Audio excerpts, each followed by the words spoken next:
This election changed politics in this country in a way that it hasn't been changed in our lifetime.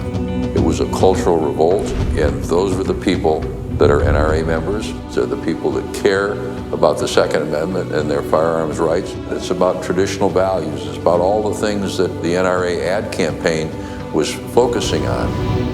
A man attacked me in a parking garage, tried to stab me with an 8-inch knife, but I carry a pistol. I fight back. Hillary Clinton disagrees with that. Defend your rights. Vote Donald Trump for president. And this year, the people who shared those values responded in a way that they never have. They don't want a continuation of the policies that they got when they elected Barack Obama. Donald Trump was elected to reverse that legacy. Rural voters. That's right, rural and small-town voters in the Midwest, in Pennsylvania, which has more NRA members than any other state, in Michigan, where the opening of the deer season is a state holiday almost, in my native Wisconsin. These are NRA voters. And no doubt what we saw happen was a rejection by the American people of the political establishment and of the media establishment. Oh, that's right. This time, you had the New York Times saying reporters had a moral obligation to be in the tank for one of the candidates, that they had to do everything they could to destroy the candidate they didn't like, and they were. These elites for 20 years have been doing this. Hillary Clinton didn't go to Wisconsin.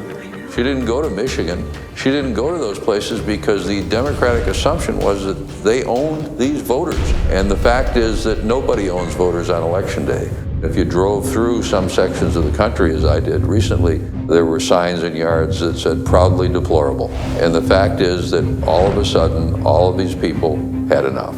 They've been feeling more left out and more dismissed and more demonized. They can't disagree with you or they're a racist. The voter turnout from these groups was much higher than it usually is. And that changed everything. Republicans held the Senate. They held the House with minimal losses. They only lost 7 seats. They picked up legislatures around the country. They won, for example, the Kentucky Senate, which has been in Democratic hands for almost a century. They have 33 governors and are much stronger than they've ever been. So what Donald Trump was a catalyst. The NRA endorsed him, and the NRA stood by Trump when everybody else was writing him off. This time, I think gun owners played a bigger role than at any time in our modern political history, certainly at any time since 2000. And the result is that we have literally a political revolution that took place. Hillary Clinton decided that guns should be on the table, and she put them there. I will stand up to the gun lobby, and we will fight to get common sense gun safety measures.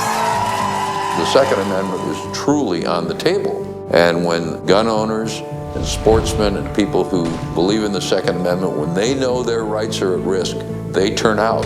They get their neighbors to turn out. Were you surprised to see NBC's Chuck Todd make note of the impact the NRA had? Donald Trump didn't get a lot of help from major Republican institutions. With the NRA. But he did from the NRA, and they came through big. This is a big night for the NRA. He had to, because it was there. I mean, it's obvious to everyone what happened. And the NRA was there when nobody else was. If Hillary Clinton had won on Tuesday night, she would have appointed someone that would have effectively abolished the Second Amendment by reversing the Heller and McDonald decisions with a new Supreme Court majority. That's not going to happen. If she had been elected, you would have had all kinds of new executive orders and regulations coming out of the Bureau of Alcohol, Tobacco, and Firearms that would further restrict firearms rights in the country. The Arms Trade Treaty in the UN that at some point she would have, because she was key to getting it negotiated and signed, she would have submitted to a Democratic Senate for approval. That's not going to happen. That does not mean that gun owners get a free ride, because this is not a war that you win, it's a battle that you win. You see a victory like this. Does it concern you that gun owners would be complacent? That would be a mistake, a serious mistake. If you want to just get comfortable and sit back, you would have to assume that your opposition was going to just sit back and say, oh, we've lost. They've never said that. Nothing is ever taken care of forever. There is no forever. Do you really see Bloomberg moving that agenda from state to state? Yep. Oh, no, they're not going to give up. And we can't give up, because to them it's a religion.